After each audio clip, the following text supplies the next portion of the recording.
તો ગાઈસ અમે પહોંચી ગયા છીએ ઋષિકેશનું. હું તો તમને ખાલી એટલું જ કે તમે ઉત્તરાખંડ આવો કે હરિદ્વાર આવો, તમે ઋષિકેશ ના આવ્યા ને તો તમે કાંઈ જોયું જ નથી. હવે તમે આગળ જોતા જાઓ અમારા ઋષિકેશમાં શું થાય છે ને. તો જય શ્રી રામ બધાઈને. તો ગાઈસ તમે નેક્સ્ટ વ્લોગમાં જોયું, તમે ઘણા બધા મંદિરના દર્શન કરીને નીકળી ગયા હતા ઋષિકેશ જવા માટે, અને અમે આવી ગયા છીએ સીધા ઋષિકેશ, અને હવે અમે આવી ગયા છીએ સીધા જાનકી સેતુએ, અને અમે ત્યાંથી જઈશું સામેની બાજુ. તો હું તમને દેખાડું વ્યૂ ખાલી.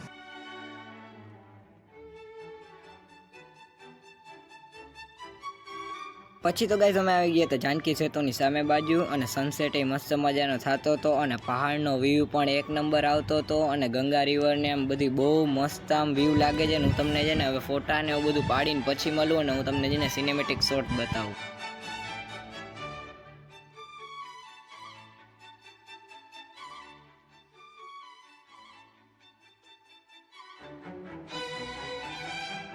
ગાઈસ અમારે ત્રિવેણી ઘાટ જવાનું હતું આરતી લેવા, મેન આરતી લેવા ઋષિકેશમાં, પણ અમારે હવે છે ને 10 વાગ્યાની બસની ટિકિટ કન્ફર્મ થઈ ગઈ છે, એટલે અમે જઈ જઈએ છે ને હવે સીધા ગોકુલ મથુરા. એટલે હું તમને જેમ આગળ થાય ને એમ બતાવતો જાઉં. ફાઇનલી હરિદ્વાર પહોંચી ગયા અને આપણે ફેમસ આલુ ચાટ નાસ્તો કરવા આવી ગયા છીએ, અને પછી તો સીધા આવી ગયા ધર્મશાળાએ, અને ત્યાંથી અમે કપડાને એવું ચેન્જ કરીને પાવર બેંક લઈ લીધી છે, કારણ કે અમારે જવાનું છે બસમાં. અને ફાઇનલી બસ આવી ગઈ છે, હવે અમારે જવાનું છે સીધું ગોકુલ મથુરા.